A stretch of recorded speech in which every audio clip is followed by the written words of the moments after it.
Good morning. For those that don't know me, I'm Toby Bellwood. I'm the product lead at amazee.io, and we're here today to talk to you about the active standby functionality that we've introduced into Lagoon in the last couple of releases. Joining me, we've got Michael Schmidt. He's the head of technology for amazee.io, creator of Lagoon and fixer of all things. And Ben Jackson. Ben's a system engineer based here in Australia, and he is responsible for building the majority of this blue-green infrastructure that we'll be going through today. So with that, we'll be taking Q&A during the webinar. There's a little Q&A button at the bottom of the Zoom screen that you can use to ask questions. I'll keep a close eye on those, and at a couple of points during the webinar, we'll stop and we'll take and answer those questions. So we'll do one just before we do a demo, and then we'll do one after the demo. We'll record this and we'll share the recording via email and make it available after the fact. Now, we did one of these this morning, so that was just our practice for now. So it's going to be perfect. So with that, I'll hand you over to Michael. Thank you. Hello, and yeah, good morning, everybody. Even though for me it's a bit in the evening, but looks like everybody here it's a morning. Yeah, let's shortly look into Active Standby. But before we do this, short introduction into amazee.io. We are a fully managed cloud and dedicated container hosting platform. We can host anywhere in the world, meaning that wherever you can start a server and we can install Kubernetes on it, which is pretty much any server in the world, we can host there. We pride ourselves in chat support, meaning that if you're a customer of us, you can directly chat to people like Ben that help you out directly if you have a problem, if deployments fail, and we don't do stuff via ticketing systems. Everything you're going to see today is completely open source. We do everything we do is completely open source. We believe in full transparency, and we believe that this makes much better systems for everybody to use, for people to contribute and make tools better together. And we have clients like governments, specifically the Australian government, that we host many, many websites, but also financial services, universities, medias, agencies, startups, and that all over the world. We are a completely global and remote company. So we have people in the US, Europe, and Australia to support and also help and provide 24 hours. Now, as said, we're using Lagoon. What is Lagoon? Lagoon is basically the build and deploy system that deploys your applications into containers on Kubernetes clusters. Basically, that's it. Lagoon has a lot of base images that allow you to take any services, is it PHP, Nginx, Node.js, Python, that you can already use, and you just need to bring your code and you can deploy your applications into containers. So there's no need for you to first figure out how to actually run PHP performant in containers. That's already all there.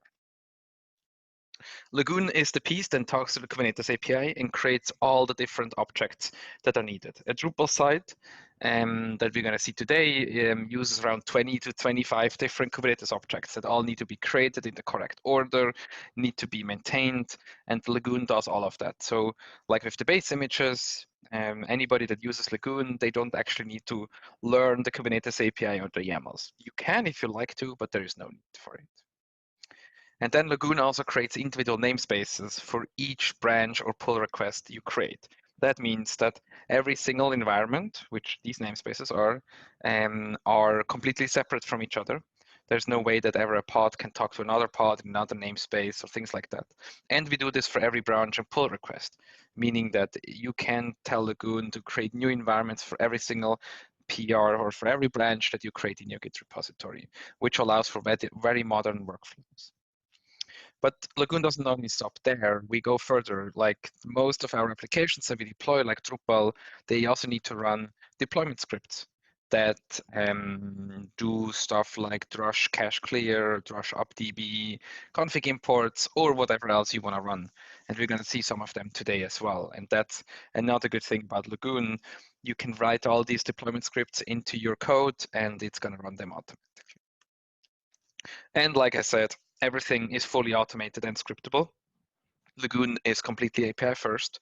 That means you have a GraphQL API that you can interact with and check how our deployments are doing, create new projects, create new environments. All of it is fully automatable. And we have many customers that integrate the API into their other systems and use them. If you want to learn more, go to amazee.io/Lagoon and you will find more information about Lagoon. But enough talking about amazee.io or Lagoon, let's actually look into active standby. So like today, what we want to first look at, what is this actually blue-green deployment technology that so many tools are talking about? We're going to then look into, okay, how does actually Lagoon implement it?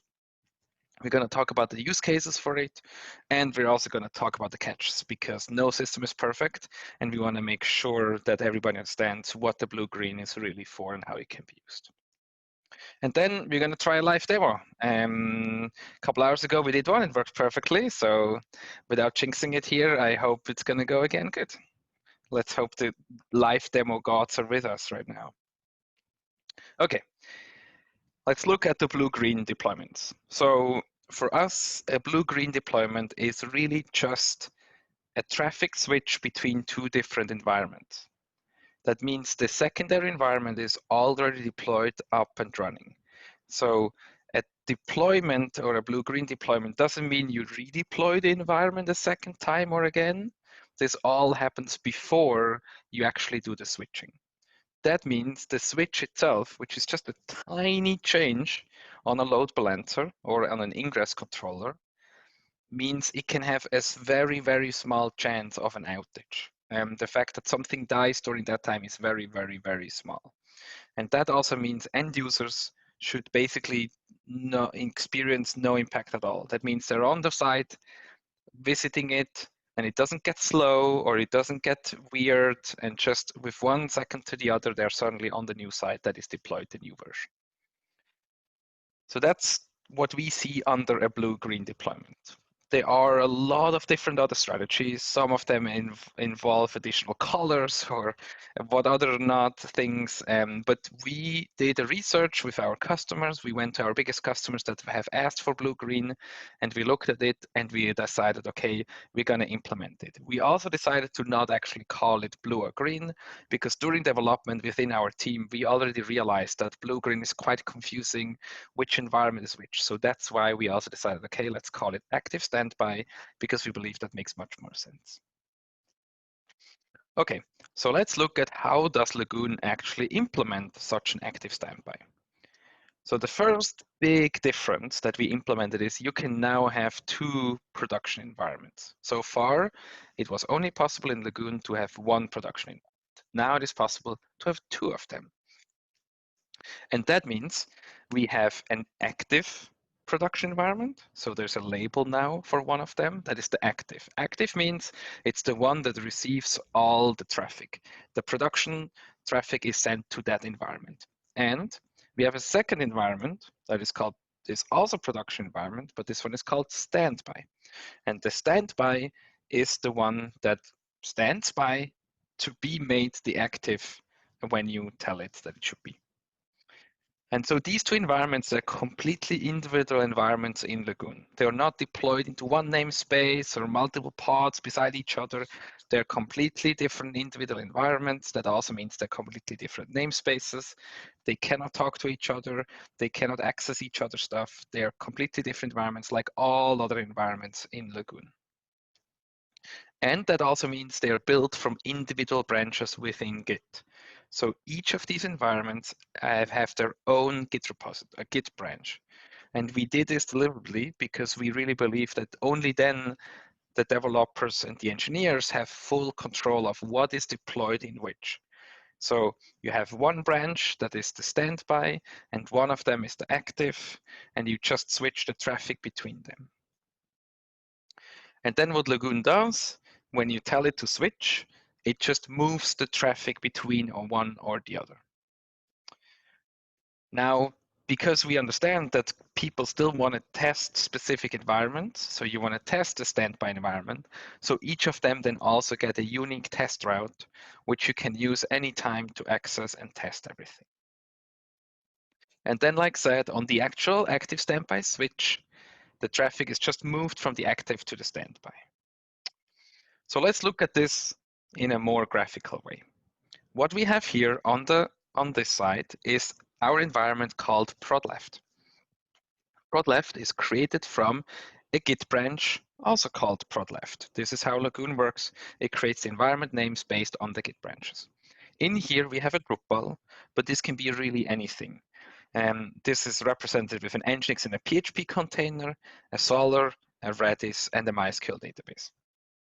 This could be a standard availability, a high availability, it doesn't matter. Here we show a standard availability, but it doesn't matter. And it can also be a Node.js application, it could be a WordPress and whatever not. And then this environment currently has two URLs. One of them is the production URL, example.com. The traffic comes from the internet, and the Kubernetes ingress controller sends the data to the prod left. This is how today environments also work. What also is already there today are these environment-specific auto-generated URLs that will always work. No matter if you have a production environment, a production URL or not, there is one always existing that you can access, that you can test. You can test production environment. So far, nothing has changed. Now what is going to happen, we create a new environment from the Git branch, prod write, and we call the environment prod write. Again, you can see it has an Nginx, a Solr, a Redis, and a MySQL, exactly the same. They're completely separate from scratch. They're completely different pods. They have different storages. They have different permissions. They are just another environment. And like every environment in Lagoon, they have their own prod write example amazee.io URL that can be used to access. Now, as this environment just came up, the database is most probably empty. So what is going to happen is during the deployment, the first time that Lagoon comes up, Lagoon and puts additional labels to these environments, because suddenly we have two production environments. So Lagoon needs to know and also needs to show all the engineers which one of them currently receives the traffic. So what Lagoon does, it gives the prod left, which currently receives all the traffic. This is the active. And we see the standby, which currently does not receive any production traffic. It only receives the specific environment URLs. This one is called the standby. So in this case, prod left branch, prod left environment is active, prod write environment is standby. Now, as mentioned, the prod write environment just has been created, and it doesn't have a database, and it doesn't have any files. Now, in some cases of blue-green or active standby, you would like to sync the database from the current active, because the standby is going to be the active at one point. So we want to have a fresh database synchronized over, and that is possible. This is not enforced by Lagoon. You don't have to do this. If you want to build another database, that's perfectly fine. But you can tell Lagoon every time that you deploy the standby environment, you go to the active environment and synchronize the database over and the files or something else, whatever you want to do. And then Lagoon continues with the post rollout tasks. And the post rollout tasks will run like cache clears, config updates, or whatever else you use in your Drupal site to update it. So that means you have the current database and the newest code, and Drush or whatever deployment system you use and will update the environment prod write to the newest version. The traffic, though, is still sent to the prod left. That means all the cache clears and all the really heavy work happens on this side without any traffic receiving. And what we see a lot of times that this actually makes the deployments much faster, because cache clears, for example, with Drupal are quite slower if you still have active traffic. Now in Drupal or Lagoon will finish the deployment. And after it is finished, it will do nothing more. It will tell you, hey, I deployed prod write, I copied the database, I did all the post rollouts, and done. Now it's the task of the engineers to check if the prod write works correctly. So they will use this URL, visit the environment, and check, is everything correct? Did it behave correctly? Did the deployment correct? Do I expect all my changes on it? And only then the switch is triggered. So the switch is not something that happens automatically after the deployment is done. The switch is completely separate from the deployment. Any Lagoon user that has the permission can go to Lagoon and do it either in the UI or via the API and trigger a switch. And what Lagoon then does, it goes to the Kubernetes ingress control and tells just that thingy here and touches nothing else. It doesn't touch the database, it doesn't touch the files, it doesn't touch any commands. All it does, it tells it, hey, switch the traffic to the prod write environment, which is now the active. So Lagoon does two things. It switches the traffic and it switches the labels. That's it. It does nothing more during this switch. Like I said, no database changes, nothing at all. If you realize a couple of minutes in that something is not good with the prod write environment, all you can do, you can trick another switch and Lagoon will put traffic back to the old active environment and the site will work like before. Again, no additional tasks run, no database syncs, nothing. It's just a switch between these two environments. So, what are the use cases for this? I already hinted a bit. This can totally be used to just regular deployment processes. We see, especially really big sites that have a lot of traffic, during cache clears, they get into quite a hard state that they can almost go down just when running a cache clear on a production site that has a lot of traffic. In the case of the active standby, all the cache clears and all the really heavy duty stuff is happening on environments that don't have real traffic, making the deployments faster, much safer, and less worrying for everybody. It can also be used to do significant content on an existing site. We have many customers that do yearly updates of really big updates on their websites. And what this means is they can now create a standby site. It synchronizes over from the master environment and leave it there for some time. Can be days, can be weeks, could even be months, that they go in and change whatever they want to change on this standby environment. There can be multiple people working it, multiple editors. There can be audits done. There can be reviews with stakeholders. You can even deploy multiple times in it if you need to change something. And then when you're happy with the environment, you can switch the traffic over and you launch your new version of your website without a problem, without hassle, without people at the same time editing a lot of nodes or things like that. The other thing is the rollback. Like we saw before, at any time when you realize something is not good with the new environment, you can just go back. You just send a switch command because the old environment that used to be the active, which is now the standby, has not been touched at all in any case. The database is still there, the files are still there. Another possibility you can do, you could also have a placeholder site. You could switch over to a little site that just says, hey, we're currently deploying. Then you have all the traffic removed from the production environment.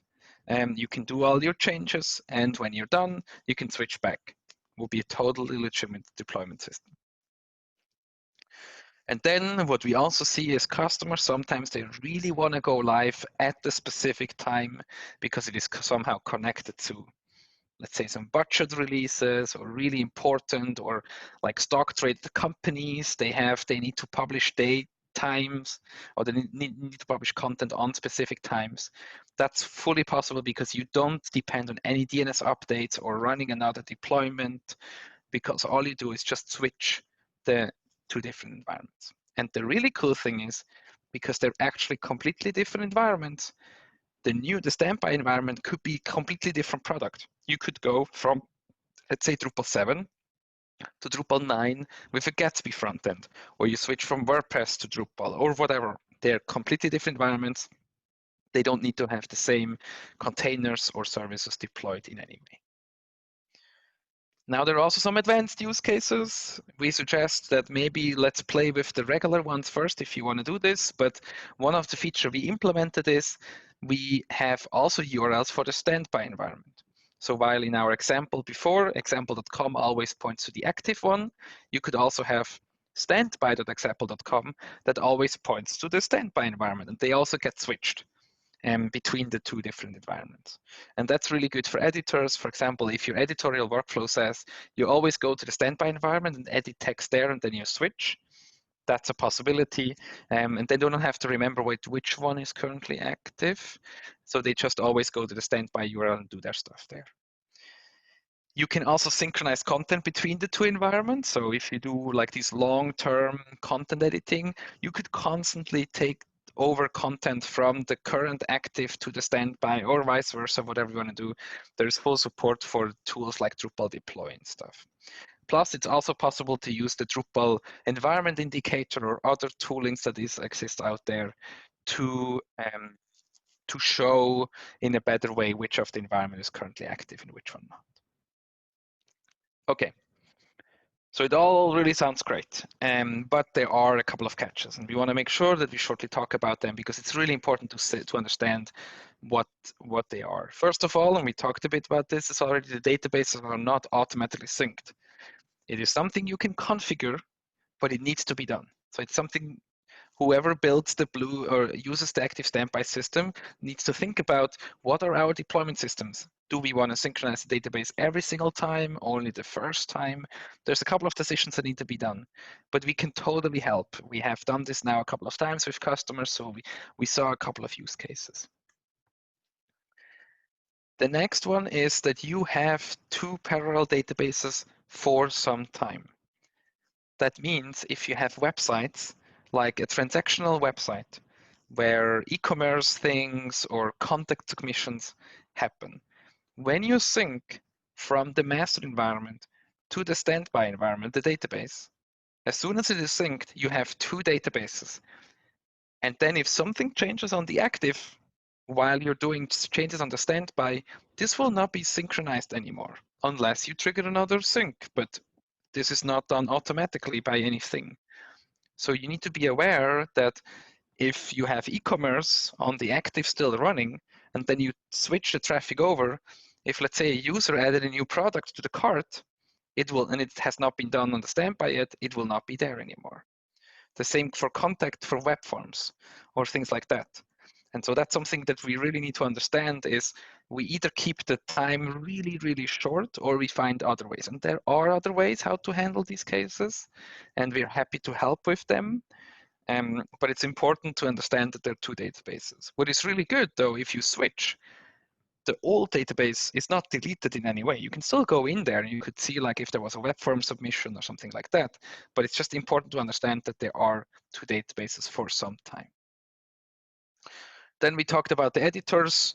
Experience shows that sometimes they're a bit confused by the URLs. We think, though, with the standby URLs, that is not a big issue. And then if you are running on the amazee.io cloud, you're creating a second production environment. And for us, from an infrastructure point and platform point of view, this is a completely new production environment that needs monitoring, databases, backups, resources. So it will add an additional small cost if you run on the amazee.io cloud. But there are ways, again, to handle this. The standby environment doesn't need to run all the time. You could start it and remove it again, then it only costs while it actually runs. We charge on the hour, so that's totally something that we can handle as well. And one question that we had as well is, as of right now, both environments need to run on the same cluster. There are ideas that we could also do this cross-cluster, but right now, Lagoon only supports it on the same cluster. And that's going to be it for now. As mentioned, though, there could be ideas with a CDN and so that we can also do this between clusters. Okay, now you say, this is all great, give it to me. So as of today, we have early access for all amazee.io customers, and that's the dedicated or the cloud. If you're interested in it, you can start using it today. We also have some documentation that explains some more how it exactly works and how to configure all the different things. This one will also be done available today. And if you want to use it, talk to our support team, and they will help you figure out, because we need to know some information from you and also how to use the active standby. So they will help you. If you're not a customer yet, reach out. We're happy to create a demo project for you so you can play with it, move sites around and stuff like that. All right, Toby, do we have any questions so far? We got one question so far, and that's, is there a Lagoon CLI command to sync from active to standby? I think we can hand that over to the Lagoon CLI maintainer, Ben. Yeah, so there is no functionality in the CLI to handle synchronization of content or databases. I'm not sure if that would be something that would go into the CLI, because each environment gets a dedicated Drush alias as well. So if it's Drupal that you're trying to synchronize, then you can use the Drush aliases. So you'd get a Lagoon production alias and a Lagoon active production, and then standby production aliases that you can use to synchronize between the two. And they will always point to which, so if it's the Lagoon active alias, then it will always point to the environment that's active.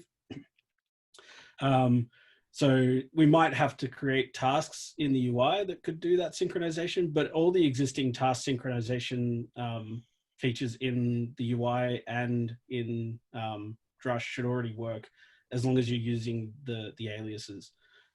If you're going between two different products, then you need to work out your own way to synchronize the databases or anything. But between Drupal, yeah, you've got Drush. Hopefully that answers. All right. There is another question.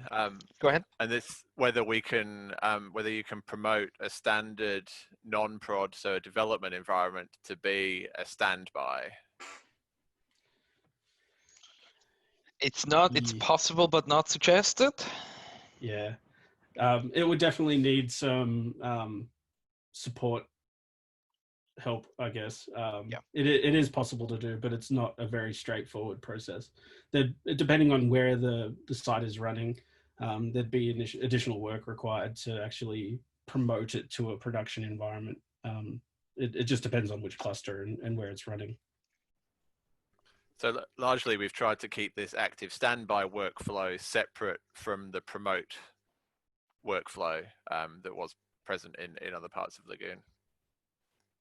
But it should be able to work together. So yeah, if this is an interest, yeah, I'm actually, and I think there's another question in there, like, is it really about the promotion piece, or would they like to use an existing branch that is a development environment and now make it a production environment? Because that's also possible. But again, I think it's easier if you come with a completely new branch that did not exist before in Lagoon. It's just going to be much easier, or the experience is going to be much better. And once we get into a more Kubernetes reference architecture, there'll be the likelihood that development and production sites are hosted on different clusters. So promoting a site from a development cluster to a production cluster is almost a cluster migration. So we've got to be really careful about the workflows we put in place there. Correct. Yep. All right, let's go to the demo. Ben, take it away. All right, we'll just get the share going. Hopefully everyone can see the Lagoon dashboard here. So this is my... I was going to say, if you're interested in playing around at home, I'm just going to post the link for the website, so you can watch it change live in front of your eyes. If I can work out to use Zoom. Yeah, so this is my my active standby demo environment that I've got running. You'll see that I've got the two production environments running here. One is prod left, which is the current active environment, and the other is my prod right, which is the standby environment. Both of these have their in auto-generated URLs. So this is the prod left one. So this is my current prod left site, and this is my current prod right site. So this is what I want to change it to. But the actual live site here is demo.shreddedbacon.com. So you can actually go and have a look as this happens. But what I want to do is actually promote my prod right site here or switch it to become the active production site. So there's a couple of ways to do this. There's via the UI, which you can click this button, and there's also via GraphQL. So I'll do the mutation first. So this will actually trigger the task. So it'll spit out a remote ID. So if you're using the Lagoon CLI, so the Lagoon CLI will be able to do this in the future as well. and it will return the remote ID, which you can use to follow along the process of the task using the CLI. So, but once that's triggered, it'll create this task. So you can see it's active at the moment. So what it's doing at the moment is actually talking to the underlying cluster. So it'll either be an OpenShift or Kubernetes, depending, and it's telling it that it needs to start to switch the routes between the environments. So this can take a little bit for it to actually tell the cluster what to do. But once it's done, we should get an update in here to say, yep, so it's succeeded, and it's told us that it's completed the route migration, and these are the routes that it's moved around. So if we go to our production site now, we should see in a sec that it's now showing my prod write site, which is my fantastic super site that I've written that tells you about agile frameworks. And I don't like this site though. So what we'll do is actually switch it back, but you'll notice now that the UI is showing the prod left is the standby environment and prod right is the active environment. So we can actually go into here and have a look. Also you'll see that there's in the environment overview pages, we've got the labels here that show that the environment is a standby environment. And there's also the section here that shows you the routes that would be associated. So production also has the same labels, which will show the routes that are associated to the environment. But we'll trigger the switch now back because I don't like that site. And it'll pop up a confirmation box in the UI. The mutation doesn't prompt for a confirmation because it expects that you obviously know what you're doing. But in the UI, it will ask you to say, it'll say that you're moving, the current environment, which is prod right, and you want to replace that with the prod left. So we'll click the button, and this will actually take us automatically to the task page where we can see the task progressing. Again, it creates that, and then it creates the task within Kubernetes or OpenShift, and we can monitor the progress. And it shouldn't take, it's usually once the task is created, because it's got to go through the task processing inside of Lagoon first. And then once that's completed, again, it'll tell us it's completed and which routes were actually moved. So it should be nearly finished. So it's succeeded. The logs haven't come through yet, so it's probably still checking the status of the actual job. Cool. So now, yeah, we can see that the active routes and standby routes, if you had them. So now if we refresh the page, we'll see that it's back to the old site. And the original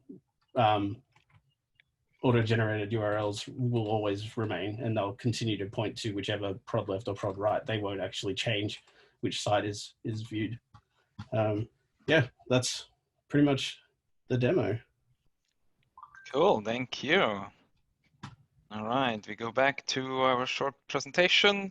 Yeah, demo recap. So we saw the unique URLs that each of the environment had, even though we switched back and forth. It still had the same. We saw the production URL, and that switched the site automatically. We saw the active switch via the GraphQL API, and also we saw the switch via the UI. Yeah, so that's what we have for you. We all hope you're all excited as we are, because this was quite a big project that took a bit for us to figure out how to do it. But it's now here.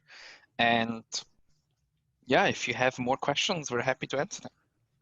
I've got one more question in the list, and that's if you want to enable basic auth on your standby but not your active, are there environment variables, or is there something we can key off in a to be able to enable basic auth on standby?